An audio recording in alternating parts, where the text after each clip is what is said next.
Star copies all. Go ahead. Message to observer. Alpha 3 rounds, AT delay in effect. 3 guns. Bravo 2 rounds, 2 guns. Smoke on effect. Good morning, crew. This is Andrew with OptionsMillionaire, June 21st, 2021. This is Monday morning pre-market analysis. Currently 7:30 Central, 8:30 Eastern. Got about an hour until the market opens. 30 minutes until the retailers really start popping into the pre-market trading, so I'm curious to see how that will shake out the day. However, the first question everyone's asking is why are we bought right back up to the chop levels that we had on Friday after that crazy dip into the close on Friday? Well, that's a simple question and answer of the volume price analysis. So what happens when you have this crazy dip? And let's go over the one-day chart here. When this crazy dip into close like we did on Friday. Well, that's a one-sided thing that happened in about, 5 minutes? So it was very much one-sided. All sellers, no buyers. And all that does effectively is create a vacuum. And today, all that buyers did is to buy it right back up. They just created a vacuum, sucked the buyers right back in, poop, and ram the price comes right back up to the 416 level. Now, if you see all day Friday, we had this beautiful chop, and we played it well. I think I went 4 for 4 on Friday, I believe. It stuck well to the levels. It was bouncing right back and forth. We made a lot of money. Then the thing broke down way below the POC and dropped down to the 414-ish level. And then what that did today, the buyer just came right back in and priced it right back to market value, which is what it was on Friday. That's the reason why we're right back here. So the volume price analysis is very much huge in this sector, especially in this type of game here, this chop session that we're having now with this volatile chop, which was beautiful on Friday.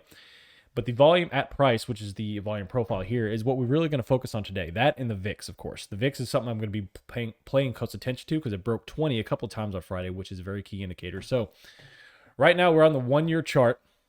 We popped through the point of control here at the 417.95 level.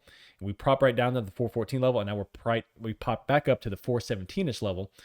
415.60 is going to be key support. That's where we were hovering at and bounced off of twice on Friday before that crazy sell-off, which was a little egregious, which is why we're back to where we were, which we were talked about. So there's one more thing I want to talk about, and I want to include the 50 moving average right there, that red line. Look where we are. We popped through it on Friday. We broke through it for the first time since mid-May.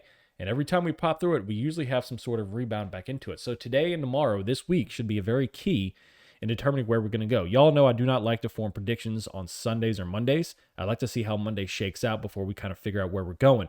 Today's going to be very crucial because we're dropped below the 50 MA for the first time since May. And before that, it was back here in March. Now, what happened on March 25th? March 25th was the first day that we went on this huge, crazy rally that lasted all the way into April, it seemed like it was green and went up and up and up every single day.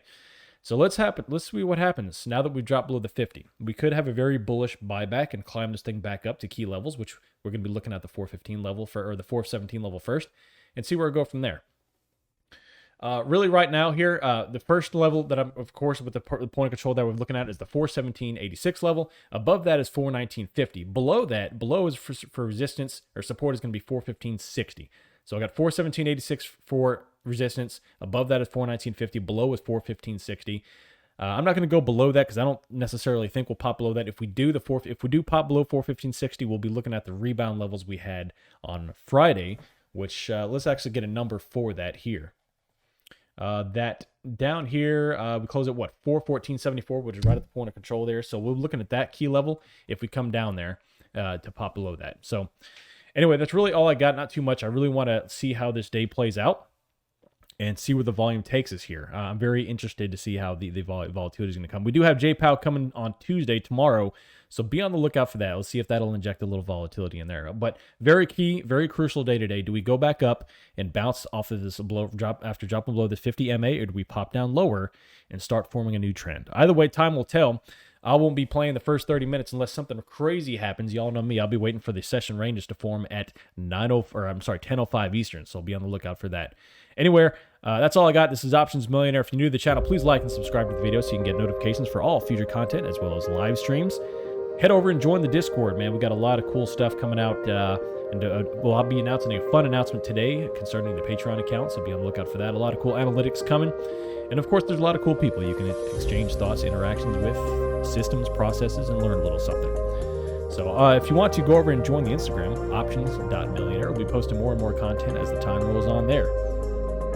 So I appreciate y'all being here. Let's make some money and be smart today. Of course, use proper position sizes, proper entries, proper exits, and leave emotions out of it. Let's have a good day, y'all. See ya.